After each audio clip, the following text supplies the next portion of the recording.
Good evening to all of you. तो आज हम एक नया चैप्टर स्टार्ट करेंगे, चैप्टर नंबर 17, जो कि है उत्तराखंड का नदी तंत्र एवं प्रमुख नदियाँ। तो चलिए स्टार्ट करते हैं। उत्तराखंड में प्रवाह की दृष्टि से 3 बड़े नदी तंत्र में विभाजित किया जा सकता है: गंगा नदी प्रवाह तंत्र, यमुना नदी प्रवाह तंत्र एवं काली नदी प्रवाह तंत्र। उत्तराखंड में पंचधाराओं के अंतर्गत अलकनंदा, भागीरथी, मंदाकिनी, पिंडर एवं नंदाकिनी नदियाँ आती हैं।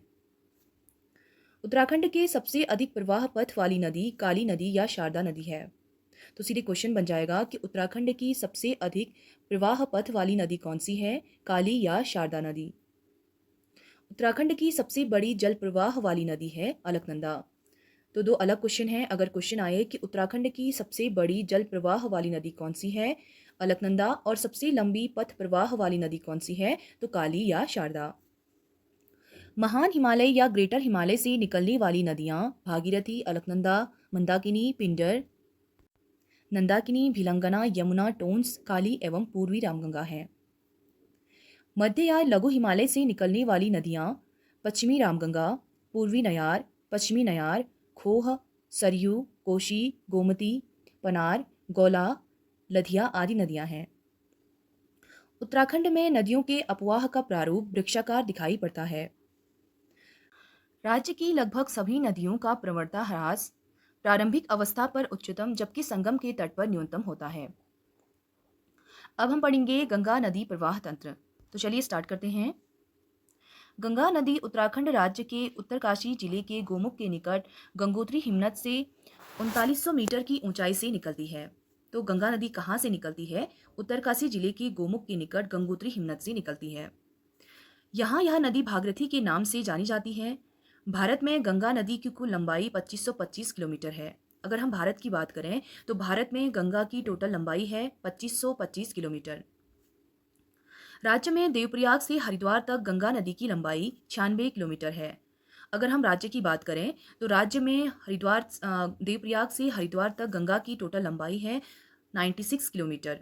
उत्तराखंड में गंगा नदी 110 किलोमीटर मार्ग तय करती है एनसीईआरटी के अनुसार। एनसीईआरटी में पॉइंट भागीरथी नदी एवं अलकनंदा नदी का संगम टिहरी जनपद के देवप्रयाग में होता है, जहां पर गंगा नदी का नामकरण होता है। तो भागीरथी और अलकनंदा का संगम कहाँ पर होता है? देवप्रयाग टिहरी में होता है, जहां से इसका नाम गंगा नदी हो जाता है। नेक्स्ट पॉइंट में भागीरथी सास व अलकनंदा नदी बहू के रूप में मिलती हैं। तो इन्हें सास बहू वाली नदी भी कहा जाता है। सास कहा जाता है भागीरथी को और बहू कहा जाता है अलकनंदा को। 4 नवंबर 2008 को गंगा नदी को राष्ट्रीय नदी घोषित किया गया था। तो गंगा को राष्ट्रीय नदी कब घोषित किया गया था? 4 नवंबर 2008। गंगा नदी संरक्षण एवं स्वच्छता के लिए 1985 ईस्वी में गंगा एक्शन प्लान एवं 2014 में नमामि गंगे परियोजना की शुरुआत की गई है। इंपॉर्टेंट क्वेश्चन बन जाएगा कि गंगा एक्शन प्लान कब का है? 1985 का है। और नमामि गंगे परियोजना कब का है? 2014 का है। कड़वाश्रम के निकट बहने वाली मालिनी नदी उत्तर प्रदेश के बिजनौर के रावल में गंगा नदी से मिलती है। गंगा नदी के उपप्रवाह तंत्र। गंगा नदी जो प्रवाह तंत्र है उसके कुछ उपप्रवाह तंत्र हैं, अब हम उसको पढ़ेंगे। नंबर 1, भागीरथी नदी उपतंत्र, अलकनंदा नदी उपतंत्र व नयार नदी उपतंत्र। केदारखंड में गंगा नदी के जलागम क्षेत्र को सप्त सामुद्रिक तीर्थ कहा जाता है। इंपॉर्टेंट क्वेश्चन बन जाएगा कि केदारखंड में गंगा नदी के जलागम क्षेत्र को सप्त सामुद्रिक तीर्थ के नाम से जाना जाता है। इसके सप्त सामुद्रिक स्रोत के अंतर्गत अलकनंदा, धौली, नंदाकिनी, पिंडर, मंदाकिनी, भागीरथी एवं नयार नदियां आती हैं। तो सीधे क्वेश्चन बन जाएगा कि सप्त सामुद्रिक तीर्थ में कौन कौन सी नदियां आती हैं? अलकनंदा, धौली, मंदाकिनी, पिंडर, नंदाकिनी, भागीरथी व नयार। तो इंपॉर्टेंट क्वेश्चन बन जाएगा।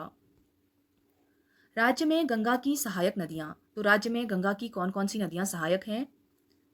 पौड़ी ब्यास घाट के पास फुलचट्टी नामक स्थान पर बाएं ओर से नयार नदी गंगा में मिलती है। तो बाएं ओर से नयार नदी का संगम होता है पौड़ी के ब्यास घाट के फुलचट्टी नामक स्थान पर गंगा और नयार नदी का संगम होता है। शिवपुरी हेवल नदी उद्गम स्थल है सुकुंडा पर्वत। तो हेवल नदी का उद्गम होता है सुकुंडा पर्वत से और इसका संगम गंगा से होता है शिवपुरी में। ऋषिकेश में दाईं ओर से चंद्रभागा नदी मिलती है। तो चंद्रभागा नदी किस में मिलती है? गंगा में मिलती है। ऋषिकेश में दाईं ओर से मिलती है। रायवाला सोंग नदी, रायवाला के पास में सोंग नदी गंगा में मिलती है। हरिद्वार रुड़की, इसमें हरिद्वार की रुड़की में रतमऊ नदी एवं सोलानी नदी का संगम गंगा में होता है। तो रतमऊ और सोलानी नदी किसकी सहायक नदियां हैं? गंगा की सहायक नदियां हैं। इंपॉर्टेंट क्वेश्चन बन जाएगा कि नयार नदी का संगम फुलचट्टी नामक स्थान पर पौड़ी में होता है, और हेवल नदी शिवपुरी में गंगा से मिलती है। चंद्रभागा ऋषिकेश में गंगा से मिलती है। सोंग नदी रायवाला देहरादून के पास गंगा नदी में मिल जाती हैं, और रुड़की हरिद्वार में रतमऊ और सोलानी नदी का संगम गंगा से होता है। भागीरथी नदी उपप्रवाह तंत्र। रामायण के अनुसार राजा सगर के 60,000 पुत्रों के उद्धार के लिए उनके वंशज भगीरथ ने गंगोत्री में तपस्या की थी, जिनके नाम पर भागीरथी नदी का नामकरण हुआ था। गंगोत्री से देवप्रयाग तक भागीरथी की टोटल लंबाई 205 किलोमीटर है। इंपॉर्टेंट क्वेश्चन बन जाएगा कि भागीरथी की टोटल लंबाई कितनी है? 205 किलोमीटर। गोमुख गंगोत्री के बीच भागीरथी से आकाश गंगा नदी मिलती है। इंपॉर्टेंट क्वेश्चन बन जाएगा कि गोमुख के निकट कौन सी नदी गंगा में मिलती है? आकाश गंगा का संगम होता है गोमुख में भागीरथी से। नेक्स्ट पॉइंट, केदार गंगा गंगोत्री के पास भागीरथी से संगम बनाती है। तो केदार गंगा और भागीरथी का संगम होता है गंगोत्री में, जिसके बाद भागीरथी में क्रमशः रुद्रगंगा, जाड़ गंगा को ही जाह्नवी नदी किसी के नाम से जानते हैं, मिलुन गंगा, शिया गंगा, अस्सी गंगा आदि नदियों का संगम भागीरथी में होता है। नेक्स्ट पॉइंट, रुद्रगंगा रुद्रगेरा ग्लेशियर से, जाड़ गंगा थांगला दर्रे के पास हिमनद से, जबकि केदार गंगा केदारताल से, अस्सी गंगा डोडीताल से निकलती है। इंपॉर्टेंट क्वेश्चन बन जाएगा कि अस्सी गंगा कहाँ से निकलती है? अस्सी गंगा डोडीताल से निकलती है, केदार गंगा केदारताल से निकलती है, जाड़ गंगा थांगला दर्रे के पास हिमनद से निकलती है, और रुद्र गंगा रुद्रगेरा ग्लेशियर से निकलती है। नेक्स्ट पॉइंट, भागीरथी नदी उत्तरकाशी से टिहरी जनपद में धरासू बैंड के बाद प्रवेश करती है। भागीरथी में टिहरी जनपद में भिलंगना व जलकुर नदी मिलती हैं। तो जलकुर नदी व भिलंगना नदी कहाँ पर मिलती हैं? टिहरी जनपद में भागीरथी से मिलती हैं। अब हम पढ़ेंगे भिलंगना नदी। भिलंगना नदी टिहरी के खतिंग ग्लेशियर से निकलती है, जो भागीरथी की सबसे बड़ी सहायक नदी है। इंपॉर्टेंट क्वेश्चन बन जाएगा कि भागीरथी की सबसे बड़ी सहायक नदी कौन सी है? भिलंगना भागीरथी की सबसे लंबी सहायक नदी है, जो कि खतलिंग ग्लेशियर से निकलती है। भिलंगना नदी की लंबाई टोटल 110 किलोमीटर है, और इसकी सहायक नदी हैं धर्मगंगा, दूध गंगा, बाल गंगा, या इसी को बालखिला नाम से जानते हैं, और मैदे गंगा। तो सीधे क्वेश्चन बन जाएगा कि भिलंगना की सहायक नदियां कौन कौन सी हैं? धर्मगंगा, दूध गंगा, बाल गंगा और मैद गंगा। इंपॉर्टेंट क्वेश्चन, बाल गंगा एवं धर्मगंगा नदी का संगम बूढ़ा केदार में होता है। तो बाल गंगा और धर्मगंगा का संगम भी बूढ़ा केदार में होता है। भागीरथी एवं भिलंगना नदी के संगम पर गणेश प्रयाग है। सीधे क्वेश्चन बन जाएगा कि भागीरथी व भिलंगना के संगम पर कौन सा प्रयाग बनता है? गणेश प्रयाग बनता है। तो ये है भागीरथी नदी तंत्र, जो कि गोमुख से निकल रही है। उसमें आकाश गंगा और भुजगड्डी गाड़, देवगाड़, केदार गंगा, रुद्र गंगा, धराली के पास खीर गंगा, जाड़ गंगा का संगम भैरव घाटी में हो रहा है। और आप इसको देख सकते हो, मैप के थ्रू आपको समझाया गया है कि कौन कौन सी नदियाँ कहाँ कहाँ पर गंगा से मिल रहे हैं। उसके बाद जाड़ गंगा के पास है जलंधरी, उसके बाद मल्ला के पास है पिलंगाड़, गंगोरी के पास है अस्सी गंगा, जो कि डोडीताल से निकलती है, इंद्रावती और वरुणा नदी, जलकुर नदी गणेश प्रयाग में है। टिहरी के गणेश प्रयाग में भिलंगना नदी का संगम हो जाता है, और देव प्रयाग में यह अलकनंदा नदी से मिलकर गंगा नाम से आगे बढ़ती हैं। तो ये है भागीरथी नदी तंत्र। नेक्स्ट पॉइंट, अब हम पढ़ेंगे अलकनंदा नदी उपप्रवाह तंत्र। अलकनंदा राज्य की सबसे अधिक जल प्रवाह वाली नदी है। तो अलकनंदा नदी राज्य की सबसे अधिक जल प्रवाह वाली नदी है, जो चमोली के सतोपन शिखर के अलकापुरी बांक या हिमनद और सतोपन ताल से निकलती है। तो अलकनंदा नदी कहाँ से निकलती है? सतोपन शिखर के सतोपंत ताल से निकलती है, जिसका दूसरा नाम है विष्णु गंगा। तो अलकनंदा का दूसरा नाम है विष्णु गंगा। अलकनंदा सतोपन ताल या क्षीर सागर से होते हुए देवप्रयाग में 195 किलोमीटर बहती है। तो अलकनंदा की टोटल लंबाई है 195 किलोमीटर। सरस्वती नदी कामेट चोटी के रत्नकोना नामक स्थान से में स्थित देवताल से निकलती है। तो सरस्वती नदी कहाँ से निकलती है? कामेट चोटी के रत्नकोना नामक स्थान से देवताल से निकलती है, और माणा के समीप केशव प्रयाग में होता है, जहाँ पर अलकनंदा व सरस्वती नदी का संगम होता है। तो सीधे क्वेश्चन बनेगा कि अलकनंदा व सरस्वती के संगम पर कौन सा प्रयाग है? केशव प्रयाग। बद्रीनाथ में ऋषिगंगा सेकंड नदी मिलती है, जो कि नीलकंठ पर्वत से निकलती है। और बद्रीनाथ में कौन कौन सी नदियों का संगम होता है? अलकनंदा में बद्रीनाथ के पास ऋषि गंगा सेकंड नदी मिल जाती है। तो अलकनंदा में ऋषि गंगा सेकंड नदी बद्रीनाथ में मिलती है, जो कि नीलकंठ पर्वत से निकलती है। लक्ष्मण गंगा अलकनंदा में गोविंद घाट में मिलती है। तो लक्ष्मण गंगा कहाँ पर मिलती है? गोविंद घाट में लक्ष्मण गंगा अलकनंदा नदी में मिल जाती है। जो पुष्पावती नदी हेमगंगा लक्ष्मण गंगा की संयुक्त धारा है। तो लक्ष्मण गंगा कौन किस किस की संयुक्त धारा है? पुष्पावती नदी हेमगंगा लक्ष्मण गंगा की संयुक्त धारा है। इसमें से पुष्पावती नदी फूलों की घाटी के मध्य में बहती है। तो पुष्पावती नदी कहाँ पर बहती है? फूलों की घाटी के मध्य पुष्पावती नदी बहती है। नेक्स्ट पॉइंट, अलकनंदा की अन्य सहायक नदियां हैं अमृत गंगा, कंचन गंगा, सोनधारा, वसुधारा।